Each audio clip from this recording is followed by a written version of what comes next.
Bismillahirrahmanirrahim. Assalamualaikum warahmatullahi wabarakatuh. Apa kabar anak-anak ibu yang hebat? Semoga semua dalam keadaan sehat. Sebelum kita memulai pembelajaran, marilah kita berdoa sesuai kepercayaan masing-masing. Berdoa dimulai. Selesai. Pada pertemuan kedua kali ini, kita akan membahas materi pada bab pertama di semester 2, yaitu Teorema Pitagoras. Tujuan pembelajaran: 1. Memeriksa kebenaran Teorema Pitagoras. 2. Menentukan panjang sisi segitiga siku-siku jika panjang dua sisi diketahui. Yang pertama, pengenalan Teorema Pitagoras.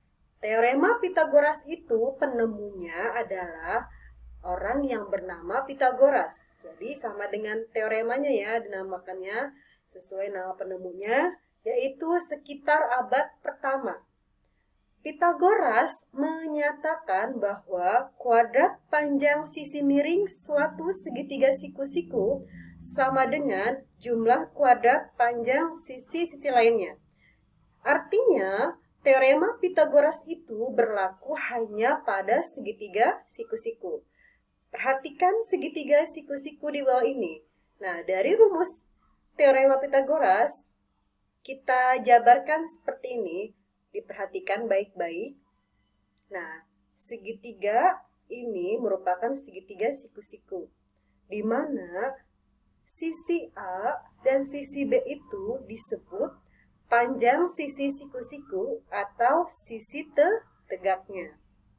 Sedangkan sisi C disebut sisi miring atau hipotenusa. Nah, sisi miring atau hipotenusa ya, ini terletak pada atau di depan siku-siku ya. Nah, ini sisi miringnya nih. Jadi sisi miringnya itu C-nya, yaitu sisi yang di hadapan siku-siku ini. C disebut sisi miringnya. Ulangi lagi, C itu sisi miring atau hipotenusa terletak pada atau depan siku-siku. Diingat baik-baik. Berikutnya, rumus umum teorema Pitagoras. Nah, ini rumus umumnya nih. Nah, ini kan teoremanya secara kalimat seperti ini nih. Kuadrat panjang sisi miring suatu segitiga siku-siku sama dengan jumlah kuadrat panjang sisi-sisi lainnya. Nah, ini teorema secara kalimat dan ini teorema secara rumusnya. Nah, dengan rumus umum ini, jadi kita turunkan nih. Seandainya nanti di soal yang dicari selain sisi miring. Ini kan sisi miring nih. Cara mencarinya gimana? Mencari sisi miringnya, tambahkan sisi tegaknya. Nah, terus kalau nanti yang ditanya sisi lainnya, sisi A atau sisi B, itu tinggal mengurangkan ya, mengurangi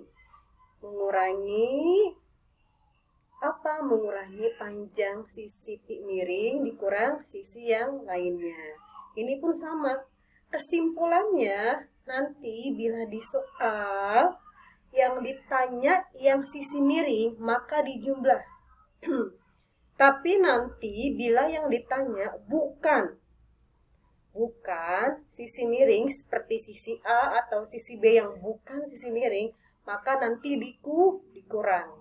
Saya ulangin, bila yang ditanya pada soal sisi miring, nanti dia ditambah.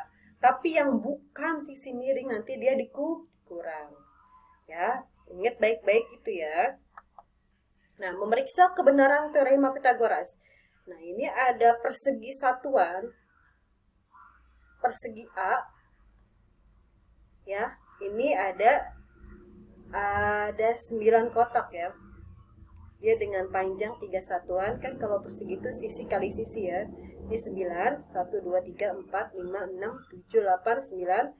Segitiga, persegi yang kuning ada 4 satuan, 4 kali 4, 16. Ini 1, 2, 3, 4, 5, 6, 7, 8, 9, 10, 11, 12, 13, 14, 15, 16. Dan dan persegi merah ini 25 dari mana?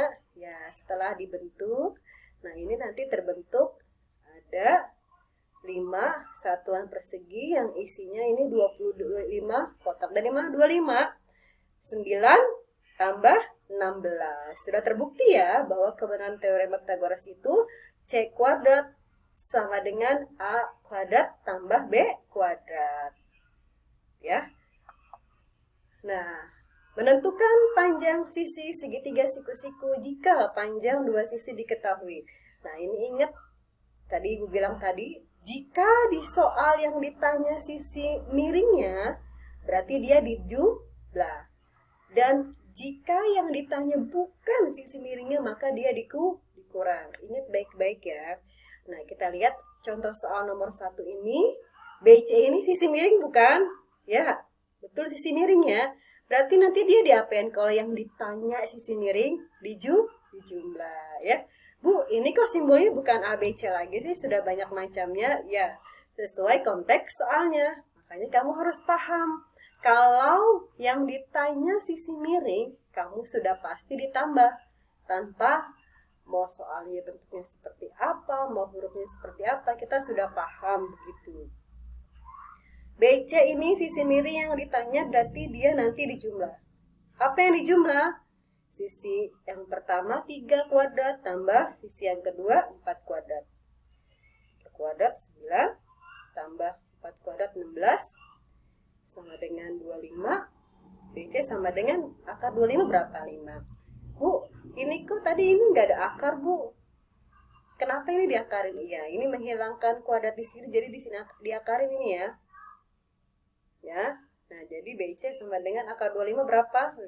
Jadi panjang BC adalah 5 cm. Contoh kedua, KL. KL ini merupakan sisi yang terpanjang bukan? Bukan, ya betul. Artinya karena yang ditanya ini bukan sisi yang terpanjang, maka dia dikurangi. Kurangin apa? Nggak mungkin kan 12 dikurang 13, tapi 13 kuadrat dikurang 12 kuadrat. 13 kuadrat berapa? 13 kali 13 ya, 169. 12 kuadrat, 12 kali 12, 144. Dikurangin, jadi hasilnya akar 25 berapa? 5. Jadi panjang KL adalah 5 cm.